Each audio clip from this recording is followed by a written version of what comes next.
Hey guys, today another DPS ranking for phase 2 Ulduar. We are now 6 weeks into the tier.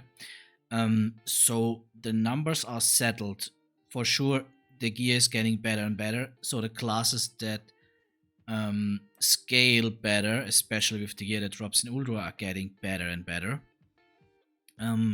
As you can see it here, wowhead brought it out today.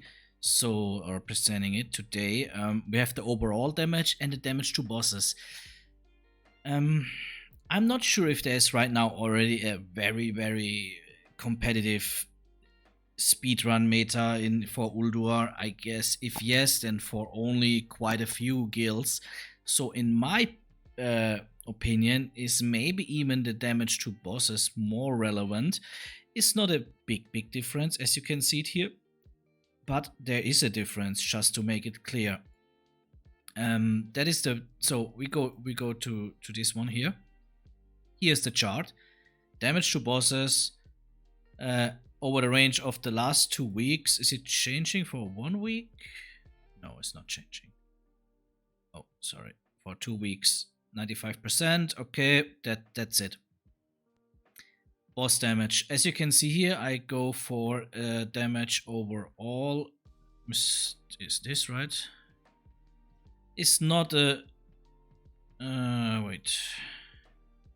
It's not a big change, but definitely you can see here a change on the charts. For example, Assassination Rogue goes here definitely down. Affliction Warlock is stable there, or is in that case even now on the top place. And a little bit of changes, but I think really that the boss DPS is more important. Why? Naxx had a lot of trash, in my opinion.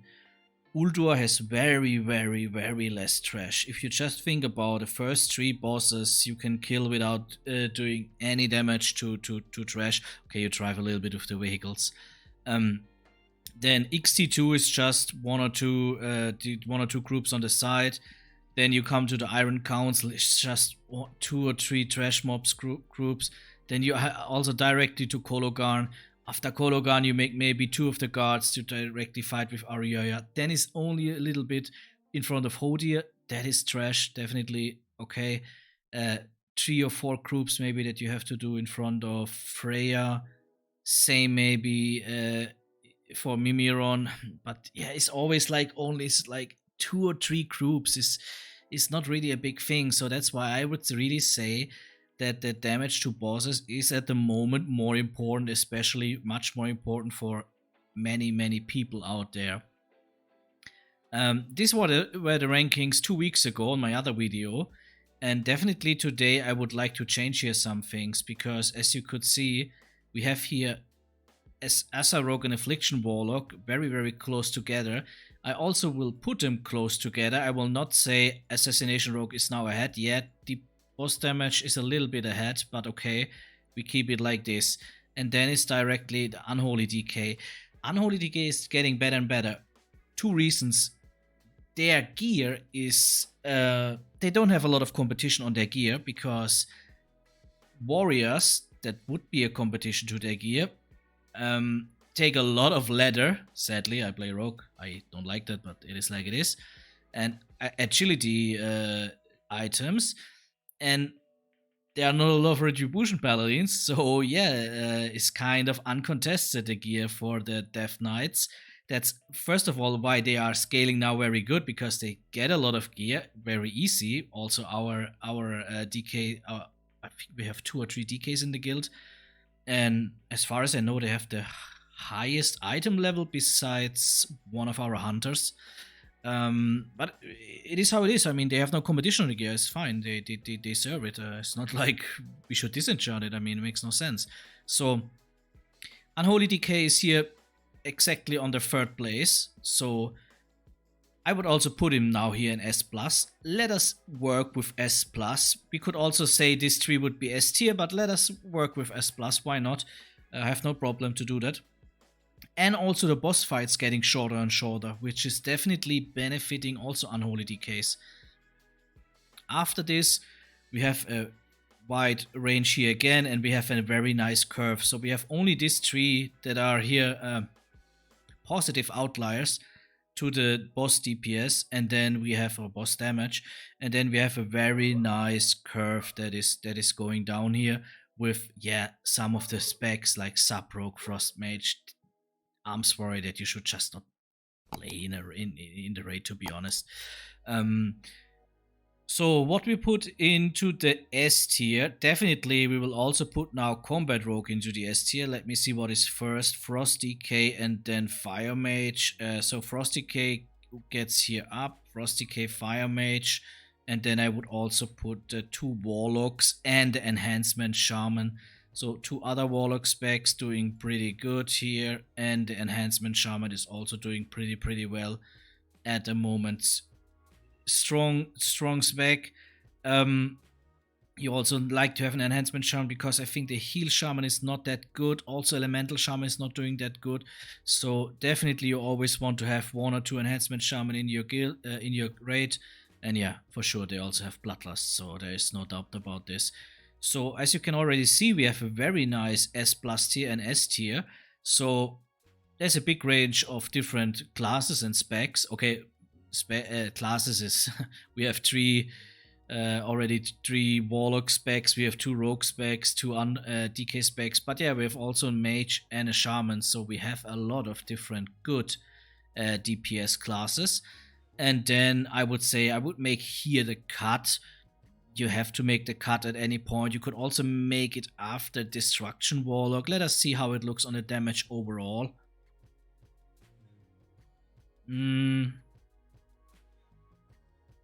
Damage overall kind of the same. At the end of the day, here would Survival Hunter definitely come in. They have very nice damage for trash packs. So still a very good spec. Let me see where they are here. Yeah, they definitely fall here a little bit off. Okay, but don't get me wrong. A high position in A tier is not a bad position. We have here now Shadow Priest, and then the Survival Hunter, Arcane Mage, and then Arcane Mage. Okay, what else? Elemental Shaman, Balance Druid, Feral Druid. Feral Druid, yeah, I think especially when they get good gear. So let us put the Feral Druid as last from the A tier. And then we have again the B tier with Retribution Paladin, Fury Warrior, and Marksman Hunter. I think that stays. Yeah, that stays. But as you can see here, I mean, it is super close, but Retribution Paladin already is doing here better. Let us also look in the damage overall. Damage overall, Fury Warrior is doing a little bit better. I guess because of they have a very nice AoE abilities.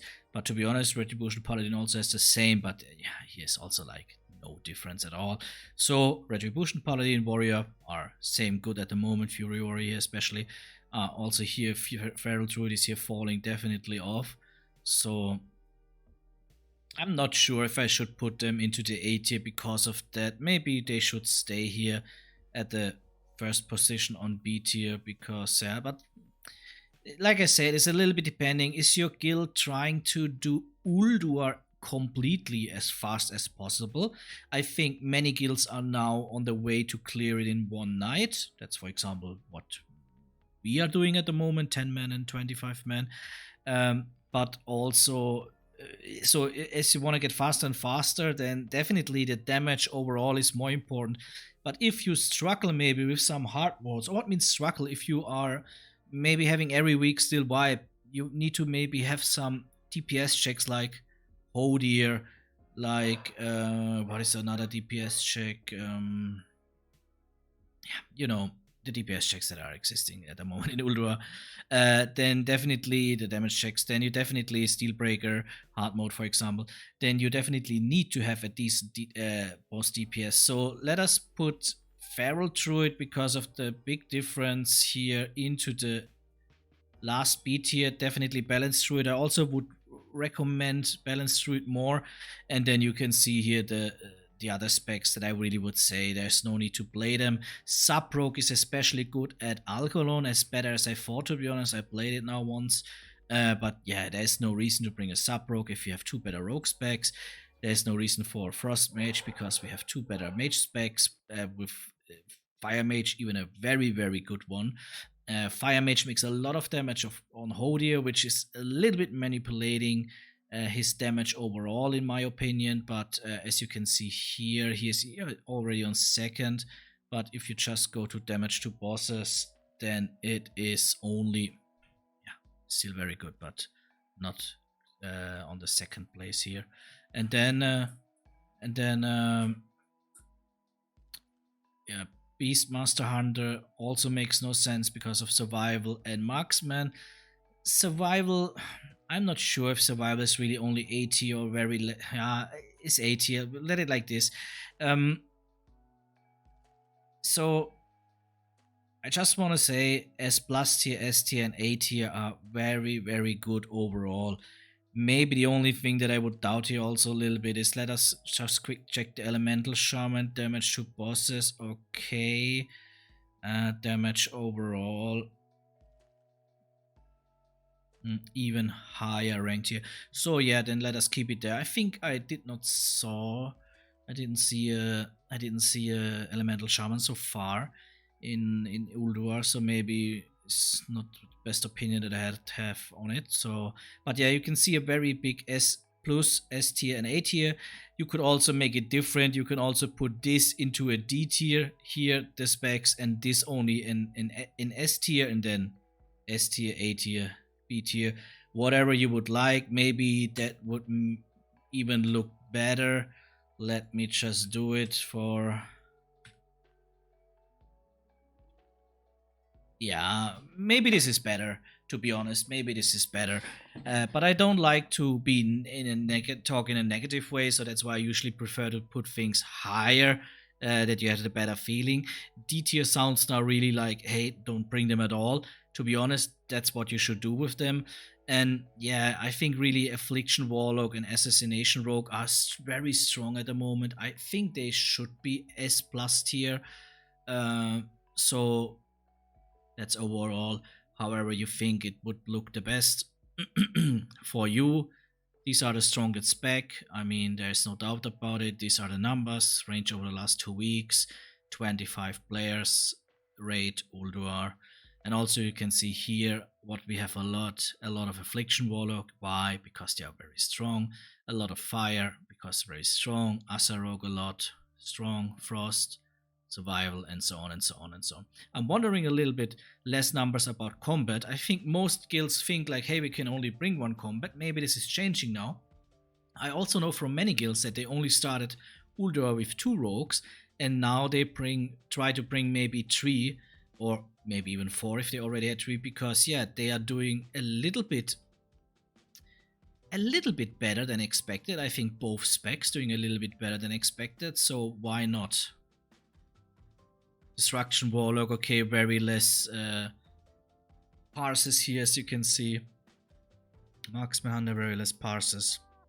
But overall, as you can see, every class is getting played, every spec, besides the really complete useless specs that makes no sense for the raid at all. But yeah, even Retribution Paladin, a lot of parses. Fury Warrior, a lot of parses. Arcane Mage, a lot of parses. Elemental Shaman, much more parses than I thought. So that's it for today, guys. Enjoy. Good luck in Ulduar. Bye bye.